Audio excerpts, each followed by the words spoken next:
欢迎来到新闻频道，明星们很高兴您订阅了该频道。笑喷，肖战扶车倒一排，东北口音哎呀太圈粉。谁被肖战扶自行车的翻车名场面笑到又暖到？2025年11月18日，辽宁锦州的街头，正在拍小乘凉方的肖战，撞见有演员开车门碰倒了一排共享单车。他二话不说冲上去扶，结果刚拎起一辆，整排车哗啦啦全倒了，跟多米诺骨牌似的。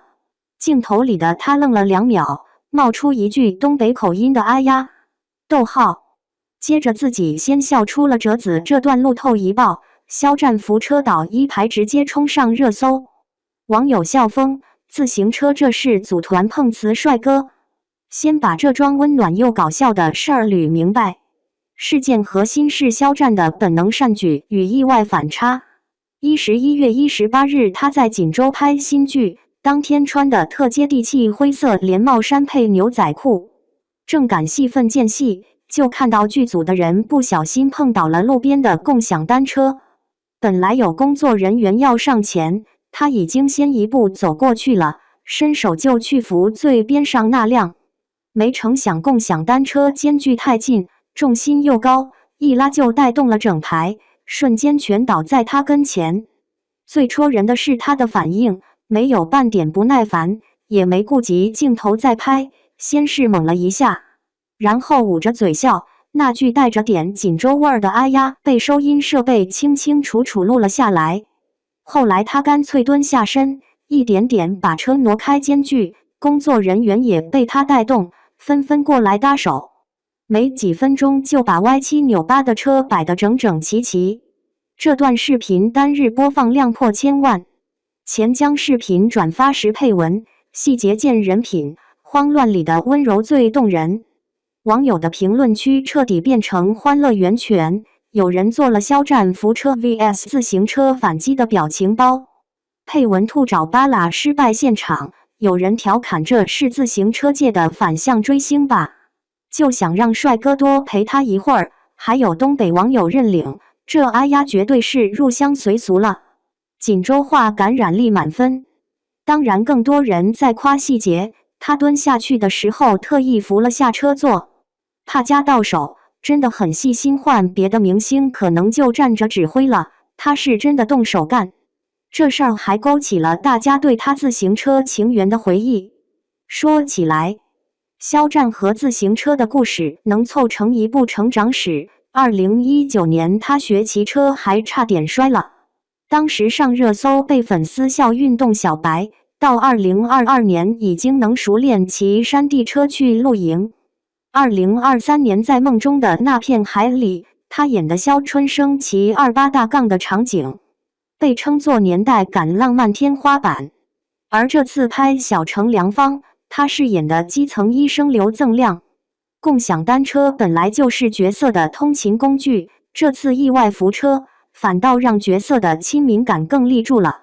有物理博主还特意科普，共享单车这种设计，间距小于30厘米，稍微用力就容易连锁倾倒，跟操作没关系，纯属正常物理现象。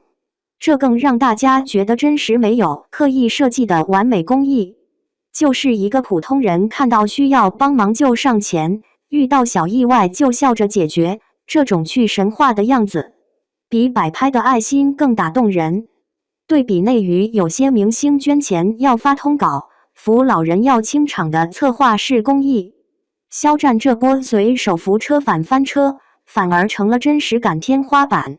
最有意义的是善意的联动效应，一开始只有肖战一个人动手，他笑的时候，旁边的场务也跟着笑，然后自然地加入扶车队伍。路过的路人认出他，没围上来拍照，反而默默帮着递车。后来剧组发的路透里，连碰到车的演员都在一边道歉一边帮忙。就像网友说的，他没喊口号，没摆姿势，一个本能的动作就带动了一群人的善意，这才是公众人物该有的影响力。现在的观众早就看腻了完美人设，大家喜欢的是肖战蹲在路边扶车时的接地气。是翻车后不装腔作势的大笑，是听到工作人员调侃肖老师跟自行车有仇时，回一句是我轻敌了的幽默。这些小细节拼凑起来的，是一个鲜活的、有温度的人，而不是一个飘在天上的明星符号。就像他之前说的，做好事不用特意说，做了就好。这事儿本质上是一场意外里的温暖，碰到车的失误是意外，扶车翻车是意外，但肖战的本能善举、不急躁的情绪，带动大家一起解决问题的默契，都是藏在意外里的光。网友说得好，人生哪能没几次扶车倒一排的时刻？重要的不是没翻，而是翻了之后笑着蹲下去重新摆好的温柔。最后想问问大家，你被肖战的翻车名场面笑到了吗？你觉得明星的真实感比完美感更重要吗？你有没有过好心帮忙却搞砸的可爱经历？快来评论区聊聊，顺便期待一下小城良方里奇共享单车的刘医生吧。